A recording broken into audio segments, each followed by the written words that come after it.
अध्यात्म विज्ञान कोई धर्म या संप्रदाय नहीं है, ये स्पिरिचुअल साइंस है जो कुदरत के कानून पर आधारित है।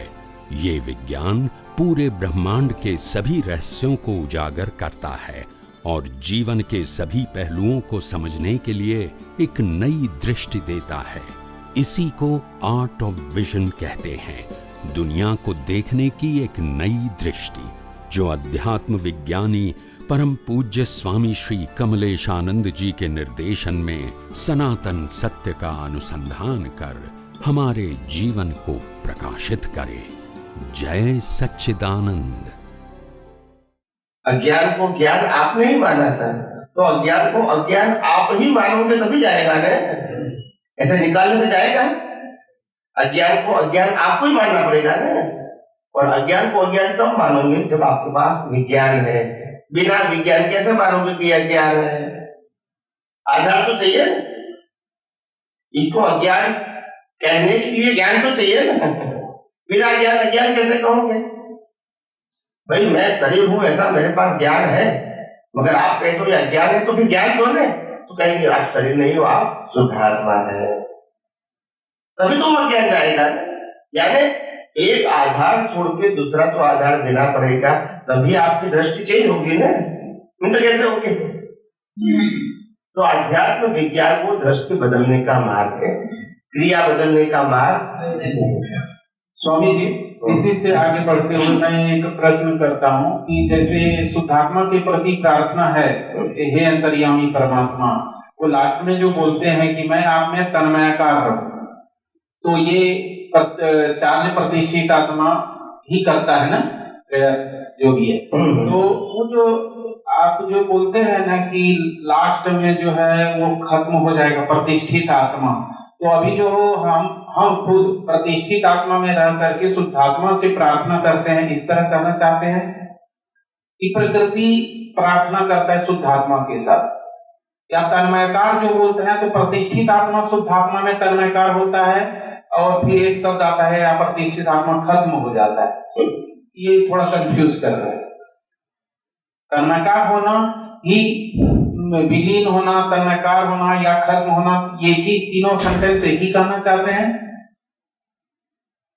जब तक शादी नहीं होती है, लड़की पसंद है, परिवार को भी पसंद है, हमको भी पसंद है, उनको भी पसंद है, मगर हम इसको वाइफ नहीं कह सकते, बोलते नहीं कर सकते। लड़की तो वही है, हम भी वही है, और दोनों का परिवार भी, और एक दूसरे को पसंद भी है, और वाइफ बोल सकते हैं? नहीं बोल सकते। और शादी करने के बाद वाइफ बोल सकते हैं? बोल सकते नहीं, वाइफ ही है, बोलते नहीं है। वाइफ नहीं बोलोगे तो नहीं है। तो तन्मयकार हो गए। पहले सोचा कि उनके साथ शादी करेंगे तो वाइफ के रूप में आएंगे, वो सोचा हमने, फिर प्रयास किया, फिर दोनों परिवार मिले, दोनों व्यक्ति मिले, फिर दोनों की सहमति हुई, फिर प्रक्रिया हुई, अभी हो गई, अभी वाइफ बनानी नहीं है, वाइफ ही है। तो तन्मयकार का मतलब है अभी मैं शरीर भी हूँ और शुद्धात्मा भी हूँ, व्यवहार से शरीर हूँ, निश्चय से शुद्धात्मा हूँ, व्यवहार से शरीर हूँ, निश्चय से शुद्धात्मा हूँ। फिर जब अज्ञान खत्म हो जाएगा तो मैं शुद्धात्मा ही हूँ, और शरीर कुदरती रचना है, वो बोलने की जरूरत नहीं है, देखने की जरूरत नहीं है, क्योंकि अज्ञान समझ में आया? अज्ञान है, वहां तक दोनों को अलग करने की आवश्यकता है। अज्ञान खत्म हो गया तो अलग क्यों करेंगे? अलग तो है, शरीर और आत्मा अलग है कि नहीं? मगर भ्रांति से क्या हो गया? तो निकालना क्या है? अगर भ्रांति निकल गई तो फिर शरीर शरीर है, आत्मा आत्मा है, शरीर को कुदरत चलाता है, आत्मा तो स्वयं है, तो तकलीफ कहाँ है? फिर कर्म बनेगा? यही तो साइंस है, यही तो साइंस है।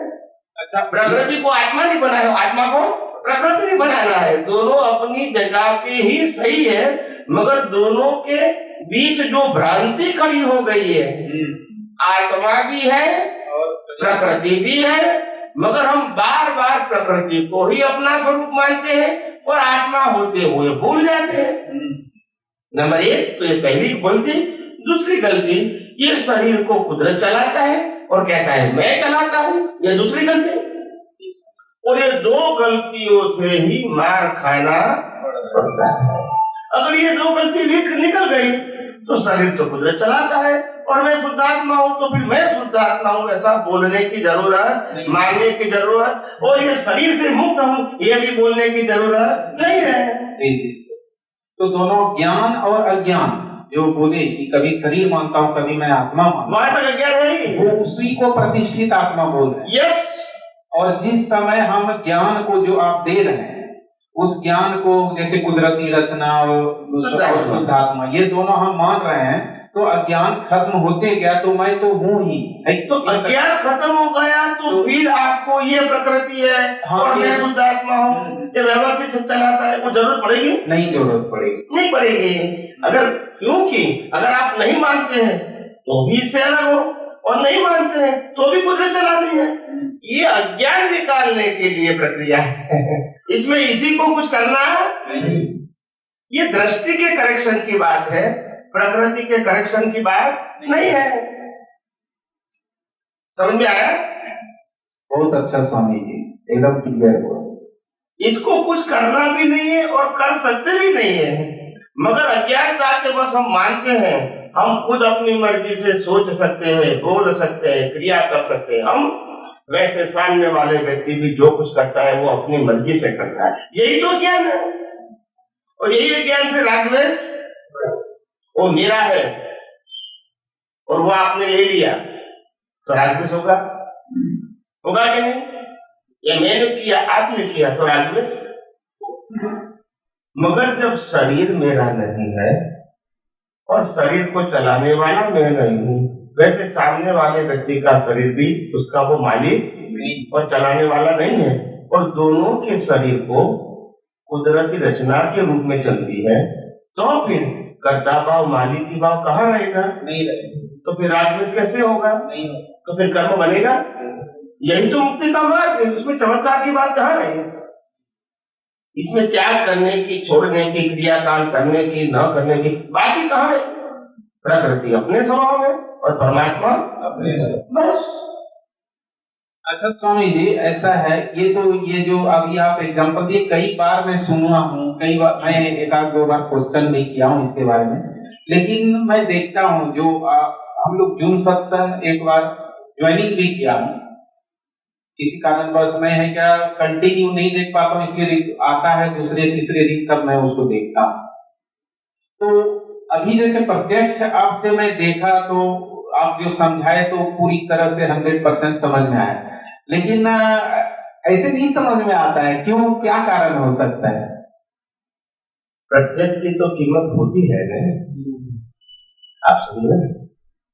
वाइफ घर में होती है और मोबाइल में देख के फर्क नहीं होता बोलते नहीं, कितना फर्क होता है? ऐसा प्रत्यक्ष और प्रत्यक्ष रहेगा और परोक्ष तो ज्ञानी प्रत्यक्ष होते हैं, परोक्ष होता है।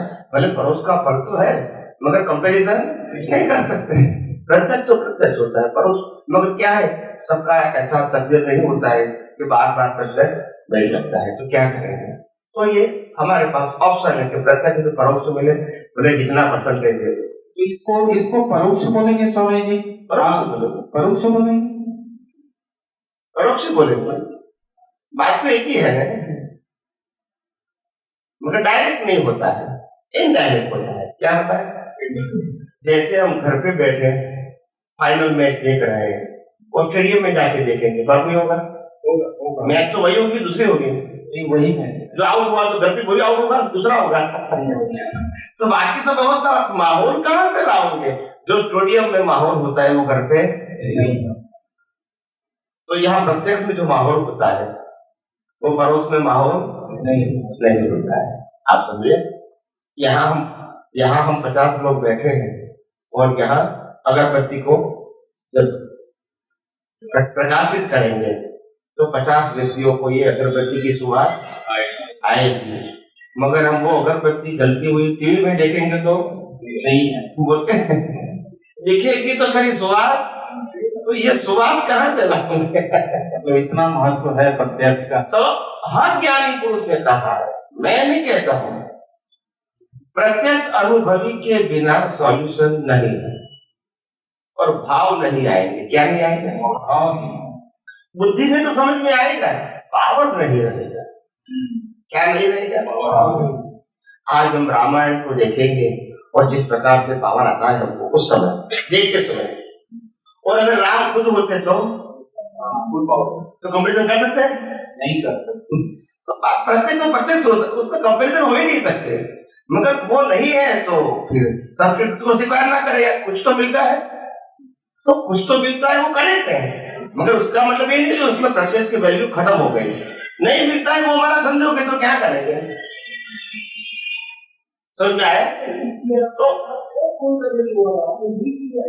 हमारी दृष्टि में होना चाहिए कि as far as possible, जहां तक कंप्लीट विज्ञान समझ में नहीं आया है वहां तक हमको प्रत्यक्ष अनुभवी ज्ञानी पुरुष प्राप्त हो, यही भावना होनी चाहिए।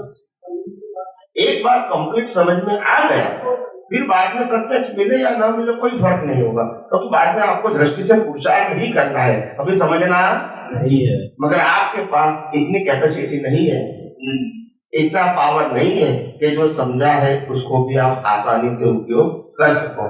तो ये प्रैक्टिस से आएगा, उनकी हाजिरी से आएगा पावर।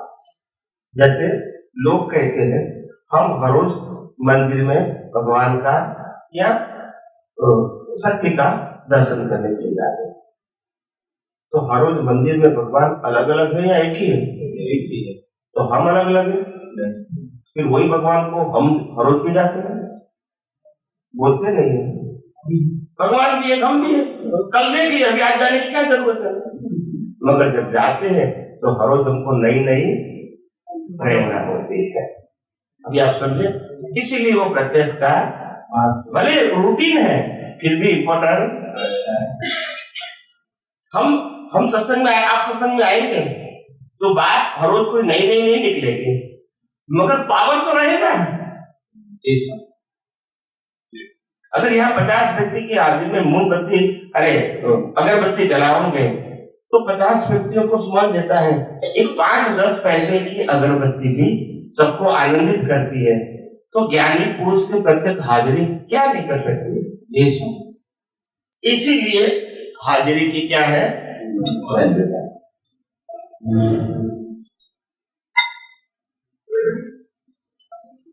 समझ में आया? एक दो प्रश्न कर लो, 5 मिनट कर लो। जय सच्चिदानंद महात्मा स्वामी जी। स्वामी जी, जैन सिद्धांतों में लिखा है कि सबसे बड़ी कमाई है पुण्यादि बंधित पुण्य, तो इस पर कुछ समझाइए।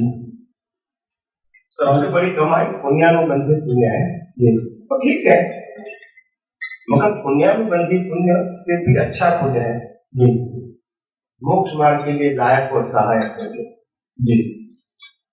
आपका पुण्य को भुगतान करते हैं जी, और नया पुण्य बांटते हैं, इसको कहते हैं पुण्यानुबंधित। बंध भी पुण्य का और भुगतान भी पुण्य की। मगर संसार तो रहेगा, अज्ञान तो रहेगा।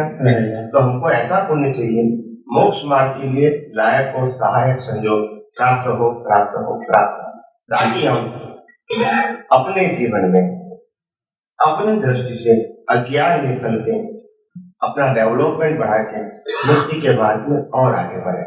ये पाप पुण्य के भुगतान करते करते तो हजारों अवतार हो गए जी। हम राजा भी बने, भिखारी भी बने जी, नरक में भी गए, देवलोक में भी गए जी। फायदा क्या हुआ? कुछ प्रॉफिट नहीं हुआ। तो बात वही की वही है।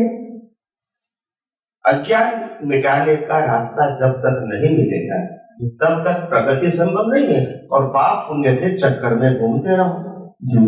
जैसे दिवस रात होता है, जैसे पाप पुण्य भी लगातार रहता है। उसमें फायदा क्या है? दिन भी हुआ, रात भी हुआ जी, पाप भी भुगतान हुई, पुण्य भी हुआ, मतलब क्या रहा? वही चक्कर। हमको चक्कर में घूमता रहना है या मुक्ति पानी है? मुक्ति पानी। तो कई सारी बातें जो शास्त्रों में लिखी है उसका दृष्टिकोण या मर्म हमको समझ में नहीं आता है। वो गलत नहीं है, एक दृष्टिकोण से वो अच्छी बात है जी, कि मैं पाप की पुण्य की भुगतान करता हूँ और नया पुण्य ही उपार्जन करता हूँ। जी, जैसे मैं बिजनेस करता हूँ जी और मेरे को बहुत प्रॉफिट मिलता है, जी तो ये मेरा पुण्य है। जी और वो पुण्य को फिर मैं किसी को दान देता हूँ, जी तो बंद भी क्या करता हूँ पुण्य का करते हैं। और भुगतान भी क्या करता हूँ, पुण्य। तो पुण्यानुबंधी। पुण्य। समझ में आया? जी वो मुक्ति की बात नहीं है, वो एक व्यवहार का सिद्धांत बताया कि इस प्रकार से दुनिया में पुण्य बांटते हैं और पुण्य के भुगतान करते हैं। तो कई लोग ऐसा होता है पुण्य के भुगतान करता है और पाप बांटता है, कई लोग ऐसे होते हैं पाप की भुगतान करता है और पुण्य बांटता है। ऐसे अलग अलग प्रकार के प्रकार है। तो ये प्रकारों बताए गए हैं, ये धार्मिक सत्य है और धार्मिक लोगों को समझने के लिए जरूरी है। हमारे आध्यात्म के अंदर उसकी कोई वैल्यू नहीं है, क्योंकि हमारा सत्य पाप पुण्य और प्रायश्चित नहीं है। हमारा सत्य के मन वचन काया से मुक्त रहना, मन वचन काया को अच्छा बनाना, बुरा बनाना, मालिक की भाव करना, कर्ता भाव करना, ये हमारा सत्य नहीं है, क्योंकि हम मन वचन काया है ही नहीं। मन वचन काया तो कुदरत ने कर्मों के भुगतान के लिए साधन दिया है, और जब कर्म खत्म हो जाए तो लोग उनको जला देगा, हम नहीं जलेंगे। अगर हम जलेंगे तो फिर पुनर्जन्म कैसे होगा? तो हम शरीर नहीं है, जो जलता है वो हम नहीं है, और हम वो कभी जलते नहीं। दोनों क्या है? अलग अलग। यही तो हमारी खोज है, जिसका कभी न जन्म है, न जीवन है, न मृत्यु है, उसी की तो हमारी खोज है। और जन्म मरण की खोज करने से क्या फायदा? उसका तो अंत होने वाला है, ये संबंधों का अंत होने वाला है, और संपत्ति जाने वाली है, ये डिग्री भी चली जाएगी, तो इसमें डीप में जाने से क्या फायदा? कोई मतलब नहीं। सब टेम्पररी है। क्या है? टेम्पररी। हमको तो सनातन सत्य की खोज करनी है, जो था है और रहेगा।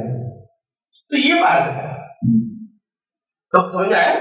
एक जगह ऐसा पढ़ने में आया था कि शुद्धात्मा का चिंतन या बोलना चाहिए उसमें तल्लीनता सर्वोच्च पुण्यादि बंधित पुण्य को प्रदान करता है।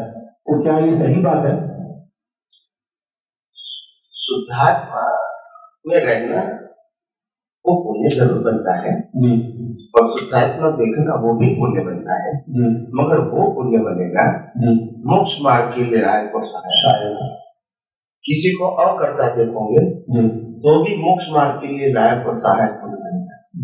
अपने आप को भी अकर्ता देखोगे तो भी क्योंकि पुरुषार्थ है, वो पुरुषार्थ का फल आएगा मोक्ष मार्ग के लिए लायक और सहायक। कोई भी वस्तु या व्यक्ति का मालिक की बात दृष्टि में खत्म करके देखोगे तो भी मोक्ष मार्ग के लिए लायक और सहायक। किसी को अकर्ता देखोगे तो भी मोक्ष, यानी जो सनातन सत्य की दृष्टि का कोई भी संयोग में उपयोग करोगे तो उससे जो चार्ज होगा वो मोक्ष मार्ग के लिए लायक और सहायक संयोग ही होंगे। और सनातन सत्य की दृष्टि को छोड़ के रिलेटिव सत्य की दृष्टि का उपयोग करेंगे तो पाप पुण्य ही बनेगा। ये लाइन ऑफ डिमार्केशन बताते हैं, या तो पाप पुण्य बनेगा या तो मोक्ष मार्ग के लिए लायक और सहायक संयोग बनेगा। समझ में आया? जी।